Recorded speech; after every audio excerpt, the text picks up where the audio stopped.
But he's had too many opportunities and too many fights where he could show improvement if he was improving.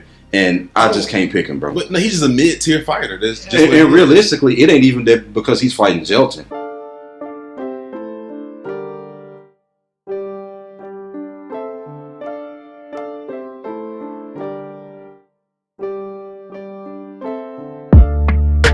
First off, like this video and subscribe. And now we're going to take a look at Shamil. They got a couple fights on here. It's just a bunch of mismatches where... Well, a lot of these fights are short notice because... But even this fight been canceled like 5 times.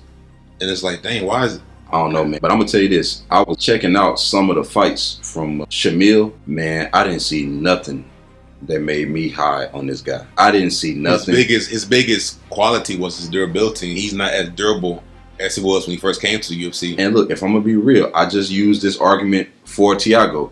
He lost to Sergey Pavlovich. He was never supposed to win that.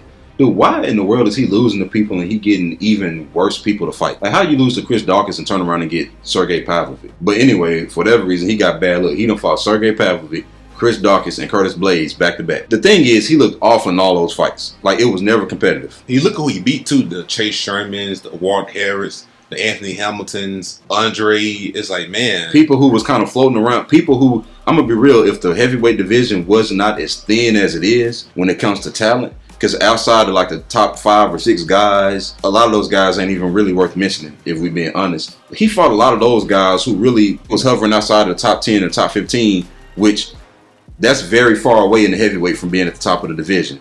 So he might as well have been fighting the number 50 heavyweight. You know what I'm saying? Because it really ain't no difference. And he didn't look good, man. I mean, even in his wins, you got a split decision over my Walt biggest Harris. issue with Shamil is he's a lay and pray type of fighter. And he's just trying to score points. That's cool, but at the same time, that's only going to work at a certain level. You can't do that to Curtis Blades. You can't do that to none of these guys. No, Sergey, some of these guys you can't even take down. That's why it's kind of hard to pick him, because he only can fight a certain type of way against a certain type of opponent. And I got to be honest, man. For you to be able to use your wrestling against people at a certain level, you got to have hands. Now, obviously, a big dude that's weighing 258 pounds, if they hit you clean, it's lights out. But I'm looking at all these losses, and bro, your power didn't affect these people at all. I mean, against Chris Dawkins, he had moments here and there, but man, Chris Dawkins obliterated him. And then I hate to say it, but the hands are slow. When he uses his jab, it's cool, but his hands are so slow. It's like, oh my goodness. Now, I will say this though, he got a good uppercut. And if Jelton dives in on a takedown and he don't set it up, which he won't. It depends on how serious he takes Shamil, because sometimes, you know, sometimes people just dive in on it just because. But Jelton don't do that. He gets people against the cage. Well, he throw that front kick and then he'll, you know. Yeah. But if Jelton, I'm just saying, if Jelton's not careful with the takedowns, the 2 punches that I actually saw Shamil have that's good low key is a jab when he used it and an uppercut. And he almost caught Chris Dawkins with it. I think he did catch Chris Dawkins with it.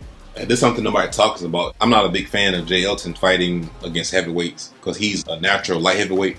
Or a natural big light heavyweight. But the thing is, my point is, what happens if Jelton fights a big heavyweight who he can't take down? But as far as this fight, but he's fighting Shamil, a big heavyweight who he might not be able to take down. Because that's 258 pounds. Yeah, because you got to say, is he cutting down? How much you weigh? 258. So he got. You think he's cutting down? No, he 258. If he was 265, he'd probably be cutting down. But he's 258. But it's still a big guy, and he normally doesn't lose with people taking him down. What's his takedown defense?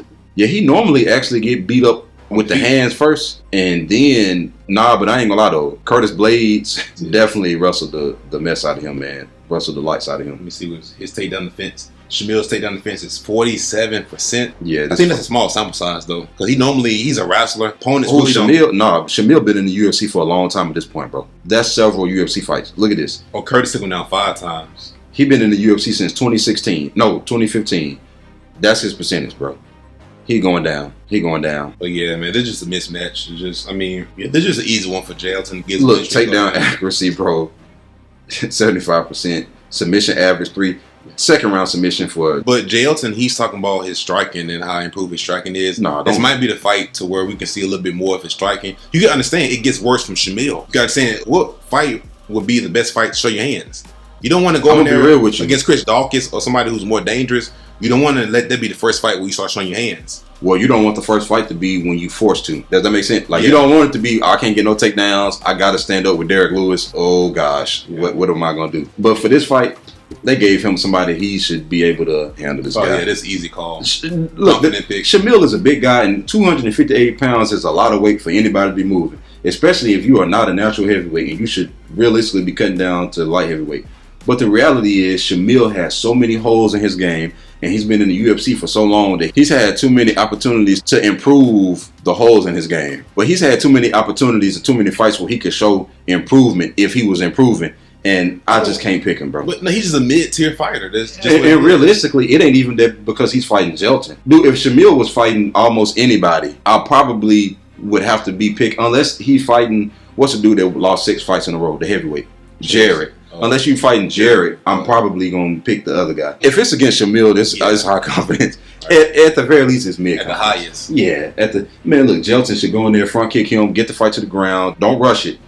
Get the fight to the ground and just try to get him out of there fast as possible, because you don't want to be doing too many scrambling sequences with somebody 258 pounds, because that weight will wear on you. The only thing that kind of worries me is just the size of Shamil. Luckily, he's such a not good fighter that this fight probably it should probably only last 1 round. I think at the very least, even if he can't take him down, because I don't want to just I hate to say it, but Shamil will quit sometimes too. If you just pour it on. So I think at the very least, Jelton can win the decision even on the feet, where he can kind of just move around them and stick and move. And they in Brazil too, man. So because I hate to see Jelton just going for takedowns, not getting it, and then sometimes fighters don't get a takedown, and they start to freak out, and then they keep going for heel. But on the Contender, he went for some takedowns, and that fight was kind of back and forth in the beginning with the scrambling. Even when he was on bottom, he was able to get up. Granted, that dude didn't weigh 258 pounds, but luckily he's shown some skills, man. He does this, man, so he should be able to